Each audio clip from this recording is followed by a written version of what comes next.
What's up, everybody? Welcome back. It is Tuesday. I want to personally thank you for being on this journey with me on a daily basis.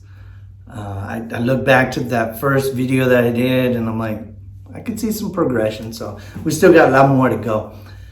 Yesterday was a doozy, of course. I faced a lot of challenges yesterday at my corporate job that I work at. And I posted that on here. And today I went back and I saw that same person that I have those issues with. Well, people I have issues, not just a person, but I went in there with a different spirit, a different mood. And it was because I was able to talk about that here and, get that off my chest with somebody, my own little therapy with you guys. But on that same video that I posted yesterday, I asked people for some suggestions, some comments on different topics that they would like me to go over or talk more about. And Miguel Torres, he left me a comment. So if you're watching this one's for you. He wanted to know more about that small piece of story that I gave yesterday about my first tattoo. So that's what we're going to talk about today. I don't really have any other topics, so we're going to go and share that, and I hope you get some kicks out of that and enjoy the story. I have to first start off with a little bit of the background. I grew up in San Antonio, and I grew up in a strong Mexican community in the west side. So if you're from San Antonio, big 210, I grew up in the West Side Barrio. In that time, like I said, it was all Mexicans. So I'm half white, half Mexican. And it's funny, that movie, Bound by Honor, Blood In, Blood Out, when that came out, God, I got so much carrilla, everybody was on me. They're like, that's you, that's half pint, that's you.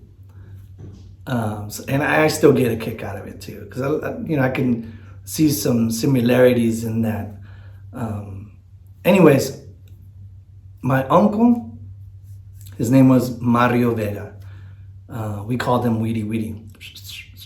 He would always come in the neighborhood and start whistling. I didn't get the whistles or understand the whistles till later in life, what it meant.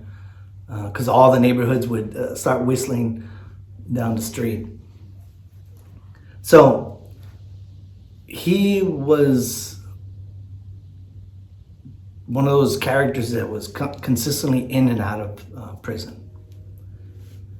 He was one of those guys that just seemed to get in trouble all the time, consistently. And I think he personally liked being locked up more than being out here in the real world.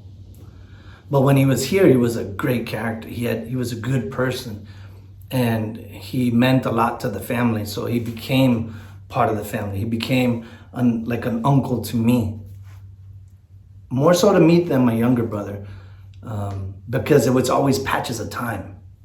So this one time he got locked up and came out, and I was outside, throwing a basketball or trying to play basketball. We don't play basketball. So I was just chucking it and not hitting any threes or any twos or anywhere close to the net. So I'm playing out there, and he comes in this big old 72 Cutlass as well. My mom had a 72 Cutlass. Actually, I think I apologize. His was like a 66 Cutlass. It was a big old car. So he comes in, he's blaring some lowrider music or whatever the case is. He didn't have a lot of money, so he kind of built his own lowrider, So he steps out, and I see the shiny shoes. And it's almost like that time just stopped for me at that second, because I really looked up to him. He was top class in the whole neighborhood. Everybody knew him. So he stepped out, and everybody's like, "Hey, Weedy Weedy!" Everybody starts whistling. They're calling him out by his name. And he's got the pants, they're all the way up to here. He's got the suspenders up here. He's got the gold chain. He's got the little hat with the little feather and a bandana underneath. I never understood the bandana. Especially when he took it off because he had so much grease in his hair. You know, that bandana was like, I don't know, like you just worked on some kind of car or something. So he calls me and he's like, hey, güero. I'm like, hey, uncle. Little kid. I think I was like 14, 15. I don't remember. Anyways, he's like, hey, come over here. He pulls the pants. He's sitting down. You know, he does that. Pulls the pants up, crosses his legs. He's like, hey, today you're gonna be a man. And I'm like, really? He's like, yeah, today I'm gonna give you some ink. You know, me, I'm looking for just to be fit, just to fit in somewhere. So he's like, you're gonna get your first placazo, you're gonna get your first tattoo. So I'm like, okay, right on. He's like, oh yeah, and he's gonna do your tattoo. His name is Spider. Jeez. I'm laughing. This guy's got, you know, the hairnet. And he's tattooed. He's tattooed all crazy like though. His tattoos were like, I don't know, some kind of 5-year-old drew a bunch of tattoos. You could tell they were all prison work. My uncle was covered in them too. All the way up his hands, up here, on his face, on his neck. He had a big old M, you know what I mean? That was a different story too. The M, when he would get popped, you know, he was part of a big organization. And his M had like these little E's on it, you know? But he would always stop him. They'd be like, hey, what's that tattoo? He's like, it's for Mario, that's my name. And they're like, what, you had to put it on your face so you can remember? He's like, all right. He always had that gangster talk, you know? Anyway, so Spider comes over and he's like, hey, just, the guy would, they were slamming, you know, they were slamming that heron, whatever you want to call it. So you could tell. And I'm thinking, you know, I watched some TV shows and they had the tattoo guns of the 70s and the 80s, you know, they were big clunkers. So I'm thinking the guy's going to pull out that, you know, he's going to give me some ink. So I get ready to sit down. He's like, all right, what do you want? He's like, we're going to put the one for the barrio first. We'll get that taken care of. I'm like, okay. So he gets ready. He's got this briefcase. It looks like a 1950s briefcase, like you just took from like the Salvation Army or whatever. And you can hear all the stuff shaking in there. So he pulls it out. And I'm like, where's the tattoo gun? He had this pin. And then he had this little motor. And then he had these little like folded papers. And he opened it up and it was like ashes.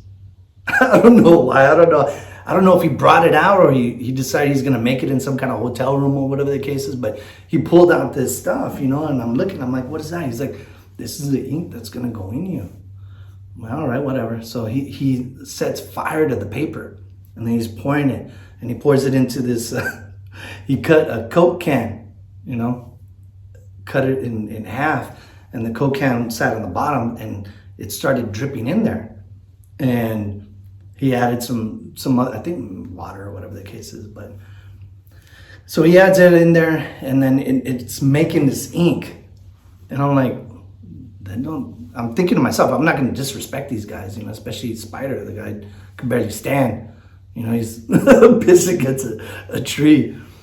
So they're melting that and then I'm sitting there and I can see the neighbors looking over there. Everybody knows what's going on, you know, they know someone's going to get tatted. So they're like, hey, we'll be right back. So I'm like, okay. I'm sitting there, I'm looking at his stuff, you know, that stuff is catching on fire already. Then I look at the pin, I'm like, dude, it's a pin. You know, they're off over wherever else they're at. And my mom was, she was at work, my dad was at work. So at that time, that's when Weedy would come in there, before my dad got there, because my dad he would have got pissed off. So about a good 15, 20 minutes passes by. I'm like, where are these guys?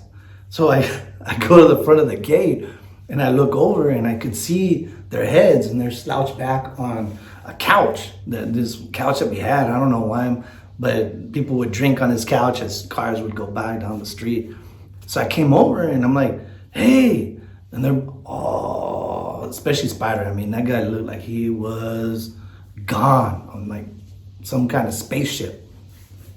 So I wake them both up, and then Spider's like, hey, yeah, all right, let's do this, hey.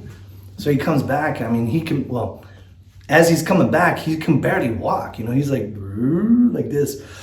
I don't even know how he's like floating on air all the way back to where we were at. He's just floating like that. He's like, all right, so what do you want? So he's like, no, we got to take care of that one first.